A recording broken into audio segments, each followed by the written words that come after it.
Este é o programa Nisto Cremos, as grandes verdades da Bíblia. O tema de hoje é o número 25. Vamos estudar juntos sobre o maior evento de toda a história do universo, que será a segunda vinda de Cristo a este mundo. Como será, o que ocorrerá com o mundo, o que ocorrerá com as pessoas quando Jesus voltar, enfim. Esse é um tema que merece muita atenção e interesse. Eu convido que você esteja muito atento, especialmente acompanhando a leitura das passagens bíblicas, porque nós vamos aprender muita coisa juntos hoje. Me acompanhe.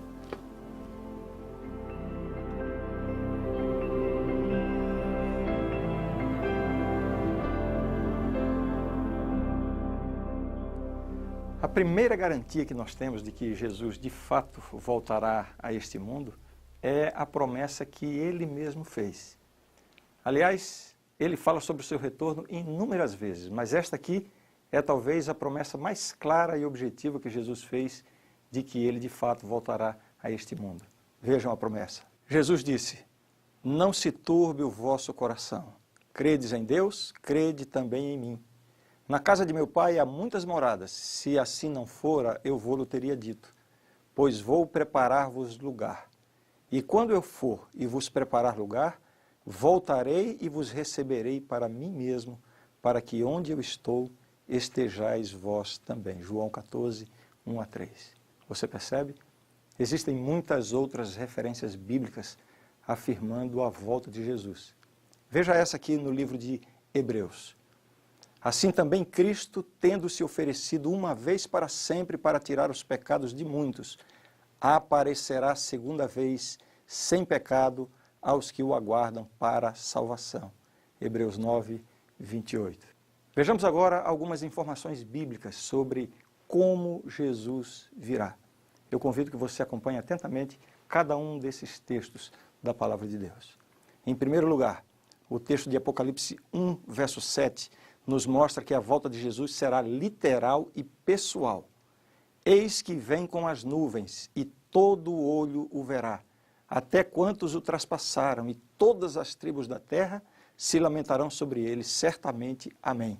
Então vejam, literal e pessoal. Não tem aquela ideia de uma coisa espiritual que vai ser vista apenas por um grupo de pessoas, não. O texto diz: todo olho o verá. Vejamos ainda, será audível. O apóstolo Paulo, em 1 Tessalonicenses capítulo 4, verso 16, ele diz: "Porquanto o Senhor mesmo, dada a sua palavra de ordem, ouvida a voz do arcanjo e ressoada a trombeta de Deus, descerá dos céus, e os mortos em Cristo ressuscitarão primeiro." Será um acontecimento audível, ao som de trombetas, à voz do arcanjo, realmente algo extraordinário. Vejamos ainda o que diz a Bíblia sobre a volta de Jesus. Será gloriosa.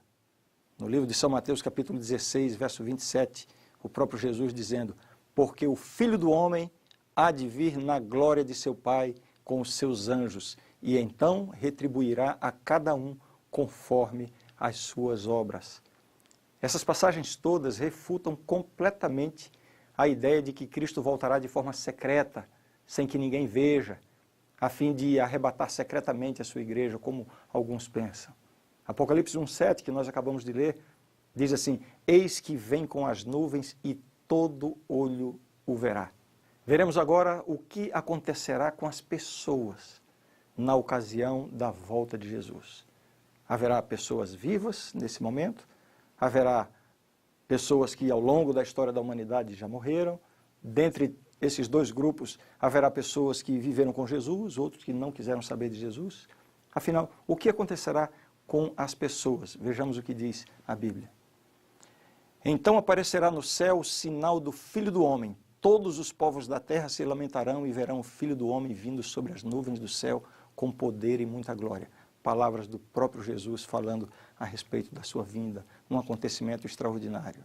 Ainda em Mateus 24, "Porque assim como o relâmpago sai do Oriente e se mostra até no Ocidente, assim há de ser a vinda do Filho do Homem." Mateus 24, 27, palavras do próprio Jesus. Agora, outra pergunta: o que acontecerá às pessoas na ocasião da volta de Jesus? Qual será a reação das pessoas? dos que estiverem aqui quando Jesus voltar? E daqueles que já morreram também? Qual será a reação das pessoas? O que acontecerá com as pessoas? Primeiramente, com a volta de Jesus ocorrerá a morte dos ímpios. Aqueles que não aceitaram a Jesus como seu Salvador serão destruídos na sua vinda. O texto diz assim: os reis da terra, os grandes, os comandantes, os ricos, os poderosos, e todo escravo e todo livre, se esconderam nas cavernas e nos penhascos dos montes, e disseram aos montes e aos rochedos: caí sobre nós e escondei-nos da face daquele que se assenta no trono e da ira do Cordeiro. Vou repetir. Caí sobre nós e escondei-nos da face daquele que se assenta no trono e da ira do Cordeiro, porque chegou o grande dia da ira deles. E quem é que pode suster-se? Apocalipse 6, versos 15 a 17. Aqui o profeta teve uma visão de como seria a volta de Jesus e ele viu profeticamente essa cena terrível. Todos os ímpios, todos aqueles que não quiseram saber de Deus, na volta de Jesus, se precipitando nos penhascos, nos rochedos, enfim, serão aniquilados porque não vão poder subsistir à glória da volta de Jesus. O que mais vai acontecer? Ressurreição dos justos mortos. Aqueles que morreram em Cristo, essa é uma expressão da Bíblia. Aqueles que morreram em Cristo, quando Jesus voltar, receberão a sua vida de volta. O texto diz: porquanto o Senhor mesmo, dada a sua palavra de ordem, ouvida a voz do arcanjo e ressoada a trombeta de Deus, descerá dos céus, e os mortos em Cristo ressuscitarão primeiro. Aqui está a garantia da ressurreição dos justos mortos. Agora sim, a transformação dos salvos. Todos aqueles que aceitaram a oferta de salvação em Cristo, no dia da volta de Jesus, serão transformados. Que transformação será essa? Aqui diz o texto: no momento, num abrir e fechar de olhos, ao ressoar a última trombeta, a trombeta soará, os mortos ressuscitarão incorruptíveis, e nós seremos transformados, porque é necessário que este corpo corruptível se revista da incorruptibilidade e que o corpo mortal se revista da imortalidade. 1 Coríntios, capítulo 15, versos 52 e 53. Como é bom saber que quando Jesus voltar, os salvos vão ressuscitar, e não somente isso, vão ressuscitar transformados. Imagine isso. Aquela pessoa que morreu num leito de sofrimento, de dor, de enfermidade, vai ressurgir em glória, gozando de plena saúde. Aquelas pessoas que porventura não tiveram a sua integridade física ao longo da vida, alguma deficiência, alguma mutilação, vão ressuscitar com o corpo completo, glorioso e perfeito. É isso que diz a palavra de Deus. Vejamos mais o que diz a Bíblia. A trasladação de todos os salvos vai acontecer no momento da volta de Jesus. O texto diz: depois nós, os vivos, os que ficarmos, seremos arrebatados juntamente com eles. Eles quem? Os mortos que ressuscitaram em Cristo, entre nuvens para o encontro do Senhor nos ares. E assim estaremos para sempre com o Senhor. 1 Tessalonicenses, capítulo 4, verso 17. Em resumo, a volta de Jesus será isso. Ele vai descer do céu. Todos os ímpios morrerão, mas os salvos serão levados para o céu. Os que tinham morrido ressuscitarão transformados. Os que estiverem vivos serão também transformados e então viveremos para sempre com o Senhor. Jesus não marcou o dia nem a hora da sua volta, mas ele indicou que haveria sinais indicadores da proximidade da sua vinda. No Monte das Oliveiras achava-se Jesus assentado quando se aproximaram dele os discípulos em particular e lhe pediram: dize-nos quando sucederão estas coisas e que sinal haverá da tua vinda e da consumação do século. Mateus 24, 3. Então, primeiramente, vamos ver alguns sinais da volta de Jesus no mundo natural. Vejam o que a Bíblia diz. Ora, ao começarem estas coisas a suceder, exultai e erguei a vossa cabeça, porque a vossa redenção se aproxima. Ainda lhes propôs uma parábola dizendo: vede a figueira e todas as árvores. Quando começam a brotar, vendo-o, sabeis por vós mesmos que o verão está próximo. Assim também, quando virdes acontecerem estas coisas, sabei que está próximo o reino de Deus. Lucas 21, 28 a 31. Que sinais são esses? Lucas 21, 25. Haverá sinais no sol, na lua e nas estrelas. Sobre a terra, angústia entre as nações, em perplexidade, por causa do bramido do mar e das ondas. Eu quero chamar a sua atenção especificamente para a expressão: haverá sinais no sol, na lua e nas estrelas. Que sinais seriam estes no sol, na lua e nas estrelas? Vejam outro texto. Mas naqueles dias após a referida tribulação, ou seja, no final dos tempos, próximo à volta de Jesus, o texto continua dizendo: o sol escurecerá, a lua não dará a sua claridade, as estrelas cairão do firmamento e os poderes dos céus serão abalados. Então verão o Filho do Homem vir nas nuvens com grande poder e glória. Marcos capítulo 13. Além desses sinais, João viu um grande terremoto como um dos sinais da volta de Jesus. Aqui está o texto. Vi quando o Cordeiro abriu o sexto selo e sobreveio grande terremoto. O sol se tornou negro como saco de crina e a lua toda como sangue. Apocalipse 6,12. Você consegue montar aqui o quebra-cabeças? Os textos em harmonia indicam que haverá o escurecimento do sol, a lua como sangue, a queda das estrelas e um grande terremoto. Todos esses sinais deveriam coincidir com a fase final dos 1260 anos proféticos de perseguição, conforme nós estudamos no estudo número 13 da nossa série. Eu acho que você lembra disso. Qual foi esse grande terremoto em cumprimento a essa profecia? O maior de todos os terremotos conhecidos ocorreu em 1º de novembro de 1755, conhecido como o terremoto de Lisboa. E vejam, 1755, exatamente na fase final dos 1260 anos proféticos, que terminaram em 1798 com a Revolução Francesa. Então, este terremoto é visto como o cumprimento direto dessas previsões da Bíblia. Portanto, no mundo físico, temos aí o cumprimento, o terremoto de Lisboa, que aconteceu em 1º de novembro de 1755. Os efeitos desse terremoto foram observados na Europa, África e América, cobrindo uma área de mais de 10 milhões de quilômetros quadrados. O seu poder destruidor centralizou-se em Lisboa, Portugal, onde, em questão de minutos, arrasou edifícios públicos e residenciais, causando milhares de mortos. Embora os efeitos físicos do terremoto tenham sido imensos, o seu impacto sobre o pensamento da época não foi menor. Muitos que viviam na época reconheceram isso como um sinal do fim e passaram a dar consideração séria ao julgamento de Deus e aos últimos dias. O terremoto de Lisboa representou um certo incremento no estudo das profecias bíblicas. E os sinais no sol, na lua e nas estrelas, referidos pela profecia apontando como sinais da volta de Jesus. Como se cumpriram? O escurecimento do sol, 19 de maio de 1780, vejam, na mesma época, na fase final dos 1260 anos proféticos, exatamente no momento exato para o cumprimento dessa profecia. 19 de maio de 1780.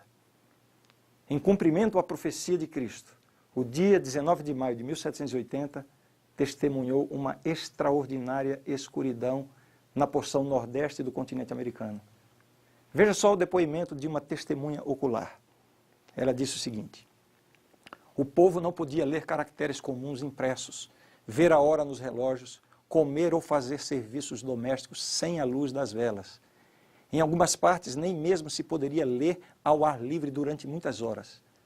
O escurecimento começou às 10 horas da manhã, continuando até a meia-noite. Multidões acreditavam que ia chegar o fim do mundo. Homens no campo caíam de joelhos a orar. Muitos correram à casa dos vizinhos para confessar e pedir perdão. A tal ponto foi a população impressionada por esse acontecimento, que na assembleia de março seguinte, a cidade votou guardar o próximo dia 19 de maio como um dia de jejum e oração. Aqui está a referência da pessoa que faz esse relato. Às 9 horas da noite ergueu-se a lua, mas a escuridão persistiu até meia-noite. Quando a lua se tornou visível, sua aparência era como sangue, na mesma noite do escurecimento do sol, cumprindo mais uma vez este sinal da profecia dita por Jesus. Agora vejamos a queda das estrelas profetizada como um sinal da volta de Jesus. O texto que nós lemos, aí está um trecho. As estrelas cairão do firmamento. São Marcos 13, 24. Na noite de 12 para 13 de novembro de 1833, uma tempestade de estrelas cadentes caiu sobre a Terra. A América do Norte recebeu o fenômeno com maior ímpeto. Do Golfo do México até Alifaz, o céu se achou riscado em todas as direções. Cálculo de Olmsted, do Observatório de Boston, era que a queda chegou a cerca de 34.640 estrelas por hora. Durou 3 horas e foi registrado até pelos índios em seus artesanatos posteriores. O mais admirável de tudo isso é a exatidão dessas profecias. Todas se cumprem na fase de encerramento do período de perseguição da igreja, aqueles 1.260 anos mencionados na profecia, os 1.260 anos de supremacia papal, que foram de 538 a 1798. Esses, portanto, foram os sinais no mundo físico, alguns deles, o terremoto de Lisboa, o escurecimento do sol, a lua como sangue e a queda das estrelas. Vejamos agora alguns sinais da volta de Jesus no mundo religioso. Primeiro, um despertamento para a pregação da volta de Jesus. Isso aqui é visto como um sinal da proximidade da volta de Cristo. O livro de Apocalipse revela o surgimento de um grande movimento religioso de extensão mundial, ocorrendo antes do segundo advento. Na visão dada a João, que escreveu o Apocalipse, um anjo que anuncia a volta de Jesus é que simboliza esse movimento de extensão mundial pregando sobre a volta de Jesus. Veja o que diz o texto. Apocalipse 14, versos 6 e 7. Vi outro anjo voando pelo meio do céu, tendo um evangelho eterno para pregar aos que se assentam sobre a terra e a cada nação e tribo e língua e povo, dizendo em grande voz: temei a Deus e dá-lhe glória, pois é chegada a hora do seu juízo, e adorai aquele que fez o céu e a terra e o mar e as fontes das águas. Este anjo no Apocalipse, nesse caso aqui, está simbolizando este movimento de pregação, anunciando a hora da chegada do juízo. E como você vê, é um movimento mundial, pregando a todos os que se assentam sobre a terra. E a própria mensagem deste primeiro anjo indica quando ela deveria ser pregada. O evangelho eterno, na verdade, tem sido pregado ao longo dos séculos, ao longo da história do cristianismo. Mas essa mensagem, enfatizando o aspecto do juízo dentro do evangelho, somente poderia ser pregada no tempo do fim. Você lembra da profecia de Daniel 8,14, que estudamos aqui no estudo anterior, número 24? Que revela que a purificação do santuário celestial profetizada em Daniel se refere exatamente a uma obra de juízo iniciada por Jesus ao fim do período de 2.300 anos. Se você tiver dúvidas, assista de novo aquele estudo. O fim do período de 2.300 anos, nós vimos aqui na profecia, 1844. Por isso, esse movimento de pregação sobre a volta de Jesus foi profetizado dessa maneira, exatamente na hora do juízo, exatamente na fase em que Jesus passou do lugar santo para o lugar santíssimo. Um movimento de pregação profetizado aqui no Apocalipse. Existe um movimento que surgiu bem no final dos 2.300 anos de Daniel 8,14 e começou a pregar enfaticamente o segundo advento de Jesus por todo o mundo. Esse é o movimento adventista ou a Igreja Adventista. A natureza mundial desse movimento é um dos mais claros sinais de que a volta de Cristo se aproxima. Veja, assim como João Batista preparou o caminho para o primeiro advento de Cristo, assim também o movimento adventista está preparando o caminho para o seu segundo advento. A mensagem central pregada por esse movimento se encontra em Apocalipse 14, dos versos 6 a 12. Eu vou pedir que depois você leia com calma, para você ver exatamente o que a profecia diz sobre a mensagem central que deve ser pregada nesses últimos tempos, próximo à volta de Jesus. Muito bem, estamos falando sobre os sinais da volta de Jesus. Já vimos os sinais no mundo físico e agora estamos considerando os sinais no mundo religioso. O primeiro que mencionamos é um despertamento para a pregação da volta de Jesus. Um segundo sinal no mundo religioso será a pregação do Evangelho em todo o mundo. Vejam o que está dito na Bíblia. E será pregado este Evangelho do Reino por todo o mundo, para testemunho a todas as nações. Então virá o fim. Nós podemos testemunhar hoje um grande avanço na pregação em lugares do mundo antes impenetráveis pela igreja. Os recursos tecnológicos, TV, rádio, internet, têm possibilitado um grande avanço para o Evangelho. E além de qualquer recurso humano ou tecnológico, Deus poderá a qualquer momento remover todas as grandes barreiras que hoje impedem o avanço do Evangelho e fazer com que todas as pessoas no mundo tenham acesso à mensagem de salvação em Cristo. Este é um sinal quando o Evangelho for pregado em todo o mundo. Outro sinal no mundo religioso, embora pareça um paradoxo considerado com o que acabamos de ver, é, na verdade, um declínio religioso que vai ser testemunhado quando Jesus estiver próximo a voltar. Vejam o que diz o texto bíblico. Sabe, porém, isto: nos últimos dias sobrevirão tempos difíceis, pois os homens serão egoístas, avarentos, jactanciosos, arrogantes, blasfemadores, desobedientes aos pais, ingratos, irreverentes, desafeiçoados, implacáveis, caluniadores, sem domínio de si, cruéis, inimigos do bem, traidores, atrevidos, enfatuados, mais amigos dos prazeres que amigos de Deus, tendo forma de piedade, negando-lhe, entretanto, o poder. Foge também deste. 2 Timóteo 3, 1 a 5. Essa aqui é uma descrição exata do mundo que estamos vivendo. E isso aqui é apresentado como sendo um sinal da volta de Jesus. Olha o que o apóstolo diz: sabe, porém, isto, nos últimos dias. E a condição das pessoas, da sociedade hoje, nunca foi tão harmonizada com essas palavras como em qualquer outra época da história. Outro sinal importante da volta de Jesus no mundo religioso é o ressurgimento do papado.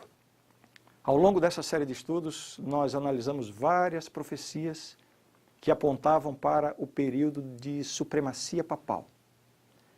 Veja especialmente o estudo número 12, para você se lembrar e entender bem esse assunto. O período de supremacia papal, historicamente, durou de 538, com o decreto de Justiniano, até 1798, quando, na Revolução Francesa, o Papa foi aprisionado pelo general Berthier, de Napoleão. Esse período é identificado na profecia como os 1260 anos de supremacia papal, de perseguição da verdadeira Igreja de Deus. A profecia se refere a essa queda do papado em 1798 como uma ferida mortal. Mas a mesma profecia prediz o ressurgimento do papado e, consequentemente, a sua crescente influência no mundo, pouco antes da volta de Jesus. Veja só o que diz a profecia. Então vi uma de suas cabeças como golpeada de morte. 1798, a queda do Papa. Mas essa ferida mortal foi curada e toda a terra se maravilhou, seguindo a besta. Apocalipse 13, verso 3. Um quinto sinal que será observado no mundo religioso, pouco antes da volta de Jesus, será o declínio da liberdade religiosa. Eu sei que isso aqui pode parecer estranho, falar isso, num mundo em que se fala de liberdade, onde a liberdade é apregoada, onde as leis estão enfatizando a liberdade.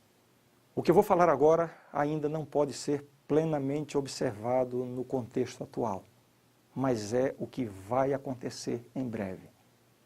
Você pode até duvidar, mas grave bem essas informações, para que, quando essas coisas começarem a acontecer, você possa estar prevenido Essas declarações que eu vou fazer agora são baseadas no estudo das profecias bíblicas. O reavivamento do papado, que está em andamento. Em 1929, com a assinatura do Tratado de Latrão, quando o Estado do Vaticano recebeu, a sua independência. A partir daí, o papado está ressurgindo como uma potência, como uma força influente na sociedade. O reavivamento do papado afetará dramaticamente o cristianismo nesses próximos dias. A liberdade religiosa, obtida a grande custo ao longo da história, assegurada pela separação entre igreja e Estado, vai ser severamente comprometida e finalmente abolida. Com o apoio de poderosos governantes civis, o sistema papal tentará impor a sua forma de adoração a todas as pessoas. A pressão para que a pessoa se adapte a essas imposições incluirá, por exemplo, a coerção econômica. Veja o que diz a profecia. Para que ninguém possa comprar ou vender, senão aquele que tem a marca, o nome da besta ou o número de seu nome. Com o tempo, aqueles que se recusarem se submeter serão ameaçados com pena de morte. Está aqui na profecia. Veja, Apocalipse 13, verso 15. E lhe foi dado comunicar fôlego à imagem da besta, para que não só a imagem falasse, como ainda fizesse morrer quantos não adorassem a imagem da besta. Esses serão momentos difíceis, momentos duros enfrentados por todos aqueles que quiserem ser leais a Deus. Mas tem uma coisa muito boa. Durante esse tempo de provação final, Deus intervirá em favor daqueles que forem fiéis a Ele. Vejam só que promessa maravilhosa. Daniel 12, verso 1. Nesse tempo se levantará Miguel, o grande príncipe, o defensor dos filhos do teu povo, e haverá tempo de angústia, qual nunca houve, desde que houve nação até aquele tempo. Mas naquele tempo será salvo o teu povo, todo aquele que for achado inscrito no livro. Aqui nós temos uma garantia de que Deus vai fazer uma intervenção em favor do seu povo. Continuando nossa argumentação, estamos apresentando os sinais da volta de Jesus. Já vimos sinais no mundo físico, no mundo religioso, e agora quero apenas ler com você mais 2 textos bíblicos que falam da condição do mundo nos últimos dias antes da volta de Jesus. O primeiro texto é esse que está em Lucas. Então lhes disse: levantar-se-á nação contra nação e reino contra reino. Haverá grandes terremotos, epidemias e fome em vários lugares, coisas espantosas e também grandes sinais no céu. Você vê essas coisas acontecendo aqui em nossos dias? O cumprimento dessas profecias? Mais um texto. Tendo em conta, antes de tudo, que nos últimos dias virão escarnecedores com os seus escárnios, andando segundo as próprias paixões e dizendo: onde está a promessa da sua vinda? Porque desde que os pais dormiram, todas as coisas permanecem como desde o princípio da criação. 2 Pedro, capítulo 3, versos 3 e 4. São pessoas que desconsideram, pensam que isso aqui é um conto de fadas, quando na verdade temos tantas profecias que já se cumpriram com exatidão em tantos detalhes. E essas profecias nos dão plena segurança de que Jesus vai voltar. Ele está voltando. Quero lhe dizer que perante Deus só há 2 grupos de pessoas: os salvos e os perdidos. A diferença entre um e outro é somente uma. Um grupo é composto por aqueles que aceitaram o convite de salvação oferecido por Deus. E o outro grupo são as pessoas que decidem rejeitar os apelos divinos. Na volta de Jesus, o contraste entre esses 2 grupos será marcante. Veja qual será a reação de cada um desses grupos. Primeiramente, a reação daqueles que não querem saber de Deus. Quando Jesus voltar, o texto diz assim: os reis da terra, os grandes, os comandantes, os ricos, os poderosos e todo escravo e todo livre se esconderam nas cavernas e nos penhascos dos montes e disseram aos montes e aos rochedos: caí sobre nós e escondei-nos da face daquele que se assenta no trono e da ira do Cordeiro, porque chegou o grande dia da ira deles, e quem é que pode suster-se? Aqui uma cena de completo desespero. Pessoas que quiseram viver a vida sem Deus, quando Jesus estiver voltando, vão ficar absolutamente desesperadas, angustiadas, vão ser fulminadas pela volta de Cristo. Uma cena triste, que infelizmente vai ser a experiência da grande maioria da humanidade. Veja agora qual vai ser a reação dos salvos. Então dirá o rei aos que estiverem à sua direita: vinde, benditos de meu Pai, entrai na posse do reino que vos está preparado desde a fundação do mundo. Mateus 25, 34. Aqui temos o outro grupo. Minhas últimas palavras de hoje são essas. De que lado você quer estar naquele grande dia? Saiba de uma coisa, essa decisão não poderá ser tomada na hora do dia da volta de Jesus. Quando Jesus terminar a sua obra no santuário celestial, cada caso já estará decidido. A oportunidade que nós temos é agora. É por isso que a Bíblia diz, se referindo ao Espírito Santo: hoje, se ouvirdes a sua voz, não endureçais o vosso coração. Pense sobre isso. Qual é a sua decisão diante de uma realidade tão importante, tão significativa e eterna?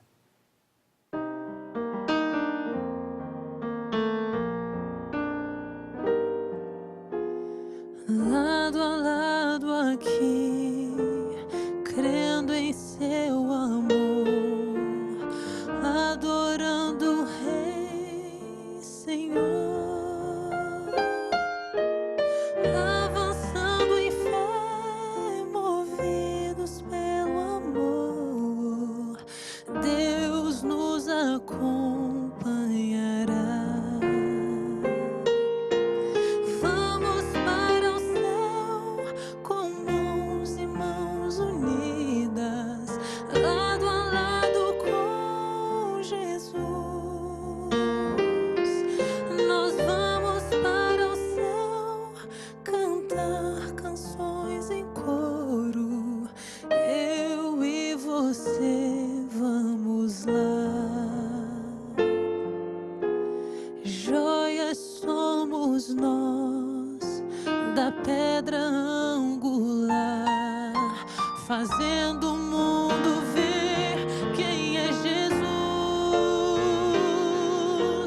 Para erguer murais, colunas e palácios, lá nas mansões celestiais. Vamos para o céu com mãos e mãos unidas, lado a lado com Jesus. Nós vamos para o céu cantar canções em coro, eu e você vamos lá nas mansões celestiais.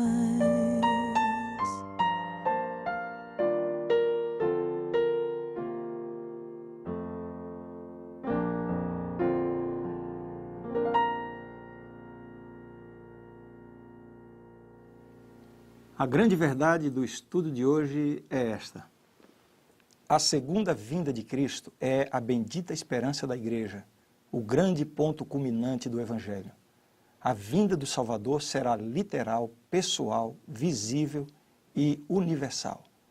Quando ele voltar, os justos falecidos serão ressuscitados, e junto com os justos que estiverem vivos, serão glorificados e levados para o céu, mas os ímpios irão morrer. O cumprimento quase completo da maioria dos aspectos da profecia, junto com a condição atual do mundo, indica que a vinda de Cristo é iminente.